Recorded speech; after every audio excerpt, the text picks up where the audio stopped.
नमस्कार, जय हिंद। आज का दिन बहुत ही शुभ दिवस है। Veterans day 2025, 9th veterans day that we are celebrating. 2016 के बाद ये शुरू हुआ था सिलसिला और अब बहुत अच्छे तरीके से चल रहा है। और मेरे ख्याल से ये एक वो मौका है जबकि आप एक सोल्जर को सम्मान देते हो। वो कहते हैं ना, जो सभ्यताएं अपने सोल्जर को, सैनिक को सम्मान नहीं देती, अपने हीरोज का सम्मान नहीं करती, वो सभ्यताएं नष्ट हो जाती हैं। जहां तक भारत की बात है, बहुत पुराना देश है, हजारों साल की सभ्यता है हमारी, वीरों की धरती रही है। मैं राजस्थान से हूं तो ये तो राजस्थान में कहा ही जाता है वीरों की धरती। पर केवल राजस्थान ही नहीं, आप पंजाब ले लीजिए, आप ईस्ट ले लीजिए, आप साउथ ले लीजिए, हर जगह वीर है। पंजाब में हर सैनिकों ने हर ऑफेंसिव को झेला है। दक्षिण में मराठा एम्पायर ने मुगलों की नींव हिला दी थी, ये वही सैनिक है। गुप्ता डायनेस्टी में यही सैनिक है जो हमारी कल्चर को, हमारी संस्कृति को यहां से लेके पूरे विश्व में फैलाने गए थे। बाली, सुमात्रा, जावा, ये सब आपको मालूम है। सो आर संस्कृति, our culture is so vast, we love our heroes. मैं चाणक्य और वहां तक नहीं बात करना चाहूंगा, क्योंकि ये धरती में इतने वीर हैं कि कोई कमी नहीं है, और हम उन सब वीरों का आदर करते हैं। बहुत अच्छी बात यह है कि सभी भारतीयों को अपनी सेनाओं से बहुत प्यार है, बहुत प्यार है। जब भी वो किसी सैनिक से मिलते हैं, बात करते हैं, वो चाहे एनसीसी हो, चाहे फोर्सेस हो, नौजवान हो, ऑफिसर हो, आर्मी हो, नेवी हो, एयरफोर्स हो, सभी से बहुत प्यार है।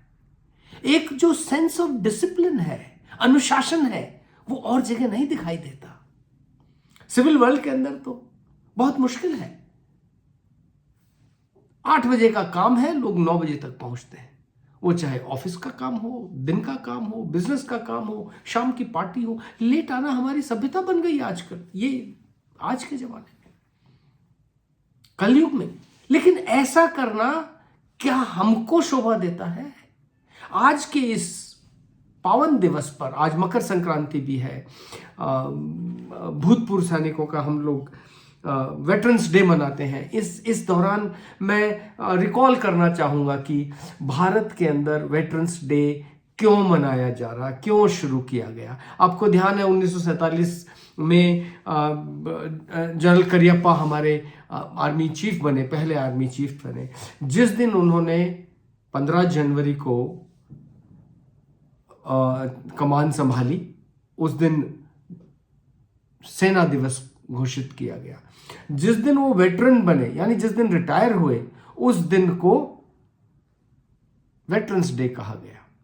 अभी इस समय, इस जमाने के हिसाब से this is drawn from armistice day. पहला विश्व युद्ध, दूसरा विश्व युद्ध का कहानी उस समय से चला आ रहा है। तो विश्व युद्ध 11 नवंबर 1918 की जो बात है, वहां से आर्मिस्टिस डे चला आ रहा है। जबकि हम अपने वीरों को अमेरिकन से याद करते थे, तो हमने शायद मॉडर्न जमाने में उनसे सीखा है, लेकिन हमारी अपनी सभ्यता बहुत पुरानी है। जब बात आती है कि okay, veterans day is all right, but what about veterans day?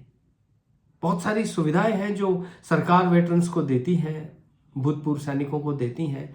और ध्यान रहे, सैनिकों में सिर्फ अफसर नहीं है। हर साल जो 60,000 सैनिक और ऑफिसर्स रिटायर होते हैं, उसमें सैनिक तो गिने चुने चंद एक हैं, मेजॉरिटी हमारे सोल्जर्स हैं जो अलग अलग आर्मी, नेवी, एयरफोर्स की ब्रांचेस के आते हैं और वो रिटायर होकर घर जाते हैं। अब इनमें जब ये वापस समाज में जाते हैं तो ये समाज के लिए बहुत यूजफुल साबित हो सकते हैं। कैसे साबित हो सकते हैं, इस पर गौर करने की जरूरत है। सरकार ने बहुत सारी स्कीमें बनाई हैं कि उनको रिजर्व कोटा दिया जाए, उनको एंटरप्रेन्योरशिप दिलाया जाए और उनको किसी न किसी तरीके से आगे बढ़ने में समाज के अंदर शामिल किया जाए। और ये बहुत अच्छा कदम है, बहुत अच्छा कदम है कि सैनिकों को किसी न किसी तरीके से समाज के साथ जोड़ा जाए। जो सैनिक जाता है, 20 साल सर्विस करके आता है, 20 साल में घर में, समाज में सब बदल जाता है। और एक सैनिक साल में 2 ही महीना छुट्टी आ पाता है, ये ध्यान रहे। और इस नौकरी को किसी भी क्लास 3, 4, 1, 2 के साथ शामिल नहीं, के साथ पैरेलल कंपैरिजन नहीं किया जा सकता। किसी ने मुझे बोला कि साहब सैनिक है ना, ओ क्या फर्क पड़ता है, आप भी नौकरी कर रहे हो, हम भी नौकरी कर रहे हैं। अरे भाई साहब, ये इतनी आसान बात नहीं है। आप साइन करके दीजिए, आप साइन करके दीजिए कि मैं देश की सेवाओं के लिए 7 समुंदर पार जाने को तैयार हूं, मैं देश के लिए मरने को तैयार हूं।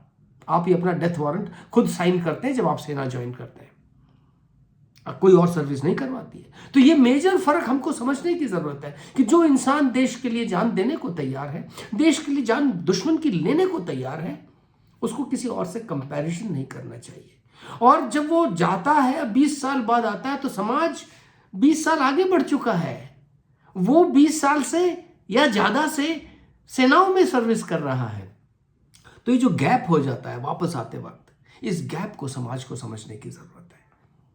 सोल्जर को भी यह समझने की जरूरत है कि जब वो वापस जाएगा तो समाज वो नहीं होगा, उसका भाई भाई वो नहीं होगा, प्रॉपर्टी, घर, परिवार बहुत बदल जाता है। तो इन चीजों को देखते हुए सोल्जर्स का समाज में समागम कितने आसान तरीके से हो, यही महत्वपूर्ण बात है जो मैं समझता हूं कि वेटरन डे पर किसी के साथ की जा सकती है। जवानों को बताया जा सकता है, समाज को बताया जा सकता है, जो डिसीजन मेकर्स, पॉलिसी मेकर्स हैं उनको बताया जाता है, ताकि सब मिल करके इस देश को सुदृढ़ बना सके। कहानी देश की है, कहानी विकसित भारत की है, कहानी हम सब मिलकर के अपने देश में कैसे खुशहाल रहे, हर दिन हमारा अच्छा हो, मारामारी ना हो। आज के दिन अगर आप देखो तो बांग्लादेश में, पाकिस्तान में, सीरिया में, ईरान में, कहीं भी चले जाइए आप, लड़ाइयां चल रही हैं। लेकिन भारत वो देश है कि इन सब के बावजूद भी हम शांति से हैं। क्यों? क्योंकि हमारी देश की पॉलिसीज, हमारे देश की सेनाएं, हमारे देश का बिजनेस अति सुंदर चल रहा है। कमियां किस घर में नहीं होती? कमियां होती हैं, इट्स ऑल राइट, लेकिन उन कमियों को समझ करके उनको दूर धीरे धीरे करते रहना, ये बहुत बड़ी बात है। हमारे अपने चैलेंजेस हैं, हमारे अपने चैलेंजेस, देश की गरीबी, देश के अंदर एजुकेशन, देश के अंदर जुडिशियल सिस्टम, देश के अंदर करप्शन, देश के अंदर बहुत सारे प्रोग्रेस की कमियां हैं। लेकिन ये नहीं कि हम ठीक नहीं कर सकते। सोचने की बात है, अगर ठान लिया है तो हो जाएगा, करके दिखाएंगे। वेटरन्स डे पर मैं अपने देशवासियों को, वेटरन्स को, सबको बहुत बहुत शुभकामनाएं देता हूं कि ये देश खुशहाल रहे, आप सभी अपने परिवारों के साथ बहुत अच्छे से रहें। नमस्कार, जय हिंद।